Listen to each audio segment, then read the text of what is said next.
ফুটো, এ ফুটো, ফুটো, তুই আতিস না গেছিস?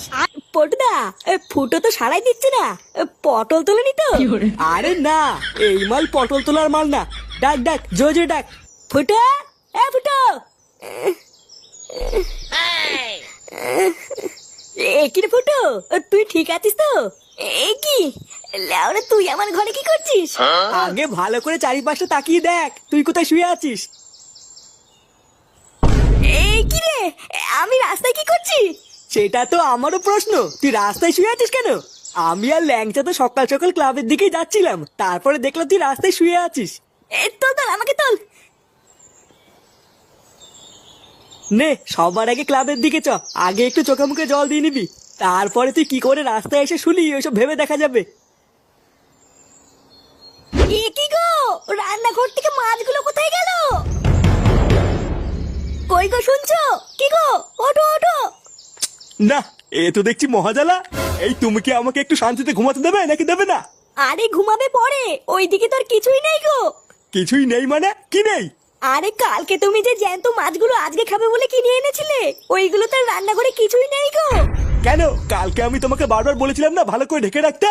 গেল, এত শখ করে কিছু জ্যান্ত মাছ কিনে এনেছিলাম একটু পাতলা করে ঝোল খাবো বলে, আর এই মাগির জন্য আমার আর কিছুই খাওয়া হলো না। না গো, তুমি আমাকে ভুল বুঝছো, আমি তো ভালো করে ঢেকে রেখেছিলাম, কিন্তু তারপরে যে মাছগুলো কোথায় গেল আমি তো ওটাই বুঝতে পারছি না। হ্যাঁ, আমার লুঙ্গির তলা লুকিয়ে রেখেছি, আসো আসো বের করে নাও। যত সব এইসব কপালে জোটে আমার। ফাটা, এ ফাটা, ফাটা, এ ফাটা। এই কি হয়েছে রে কেউটে, ফাটাকে ডাকছিস কেন? ইয়ে মানে বলছিলাম ঠাকুমা বাড়িতে ফাটা আছে? আসলে 2 দিন ধরে ফাটার সাথে তেমন দেখা হয় না তো, তাই ভাবলাম বাড়ির থেকে দেখা করে আসি। হ্যাঁ, ও ঘরে আছে, আয়।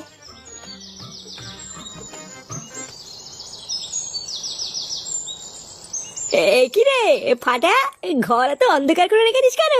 2 দিন হয়ে গেল তুই আমার সাথে দেখাও করিস না। তোর কি মন টন খারাপ নাকি রে? কি রে ফাটা, চুপ করে বসে আছিস কেন? এই কি রে ফাটা, আমাকে কিন্তু ভয় দেখাবি না। কি হলো, ব্যাপারটা তো ঠিক বুঝতে পারছি না। কি যে হচ্ছে, কেউটে মানে মানে এখান থেকে পালা রে। কি বলছিস কি রে ফুটো, তোর ছেলেকে ভূত ধরেছে? হ্যাঁ রে লাজ্জা, আমার এখন পরিষ্কার মনে পড়েছে।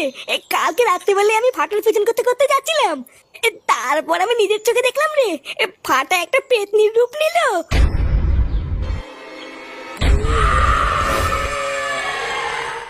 পল্টুদা, এইসব ফুটো কি বলছি গো? আরে না, বাদ দে তো ফুটোর কথা, এই মালটা পাকা ঢপ মারছে। ভালো করে খবর নিয়ে দেখ গিয়ে, কাল রাত্রেবেলা মালমুলকে রাস্তায় পড়েছিল। কি বলছিস, আমি মালমুলকে রাস্তায় পড়েছিলাম? বাড়া, তোরা আমাকে বিশ্বাস করছিস না তাই তো? তোরা তোদের বন্ধুকে বিশ্বাস করছিস না? আচ্ছা যা, ধরে নে আমি তোকে বিশ্বাস করলাম, তোর ছেলেকে ভূতে ধরেছে তাই তো? হ্যাঁ, তা নয় তো কি, আমি কি তোদেরকে মিথ্যা বলছি নাকি? ভালো করে ভেবে নে, পরে কথা ঘুরালে কিন্তু কপালে কষ্ট আছে। হ্যাঁ রে ফুটু, মিথ্যা বলছিস না তো? বাড়া, আমি যদি মিথ্যা বলে থাকি, ভগবান করে যেন আমার বান্টু খসে পড়ে যায়। দাঁড়া, ফুটো মিথ্যা বলছে না সত্যি বলছে সেটা একটা জায়গায় গেলেই প্রমাণ হয়ে যাবে। কোথায় গো পল্টুদা? গ্রামের নিতাই পণ্ডিতের কাছে গেলেই সব বেরিয়ে যাবে, কোনটা সত্যি আর কোনটা মিথ্যা। হ্যাঁ হ্যাঁ, তাই চল তাই চল।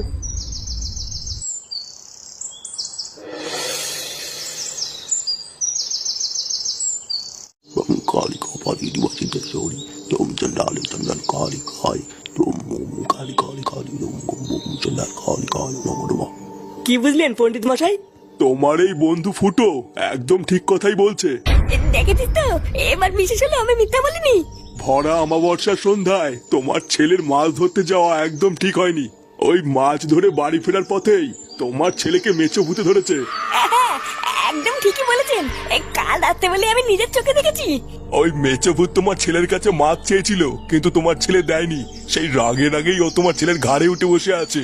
কিন্তু তোমার কপাল ভালো যে কালকে রাত্রিবেলায় ও তোমাকে দেখতে পায়নি, তাহলে কালকেও তোমাকে ও ছাড়তো না। তাহলে পণ্ডিত মশাই এখন আমরা কি করব? তোমাদের কিছু করতে হবে না, কারণ এটা তোমাদের কাজ নয়। যা করার আমি করব, কিন্তু তোমাদেরকে আমাকে সাহায্য করতে হবে।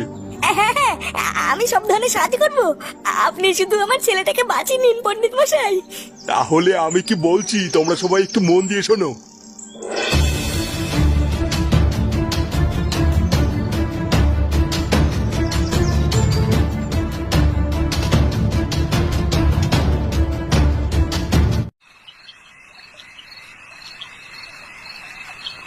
এ গিন্নি, কই গো গিন্নি? আরে রাত হয়েছে তো, খেতে দাও। সেই সন্ধ্যা থেকে সিরিয়াল দেখা শুরু করে আর এত রাত হয়ে গেছে এখনো কেউ যে খায়নি, সেদিকে কি হুঁশ আছে? আরেকটু দাঁড়াও। এ ফাটা, এ ফাটা, খেয়ে যা। এই ছেলেটাও হয়েছে আর একজন, কালকে থেকে যে কি হয়েছে ঘর থেকে বেরোচ্ছে না। কি রে, এটা কে? গিন্নি, গিন্নি তাড়াতাড়ি এসো।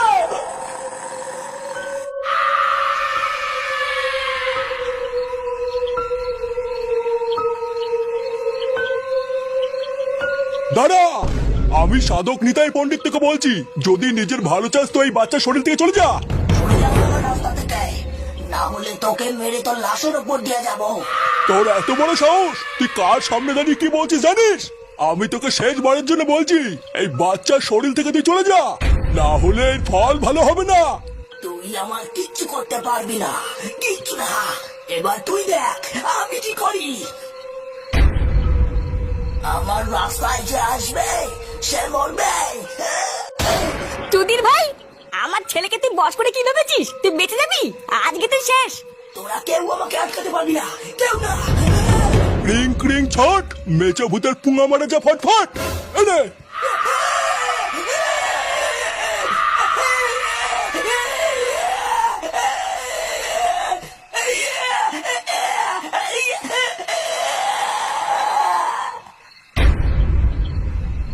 নাও ফুটো, ওই মেচো ভূত তোমার ছেলের শরীর থেকে চলে গেছে। আরো কোনোদিন তোমার ছেলের ধারে কাছেও আসবে না। তুমি আর কোনো চিন্তাই করো না। যাও, এবার তুমি তোমার ছেলেকে নিয়ে ঘরে ফিরে যাও। আচ্ছা ঠিক আছে ঠাকুর মশাই।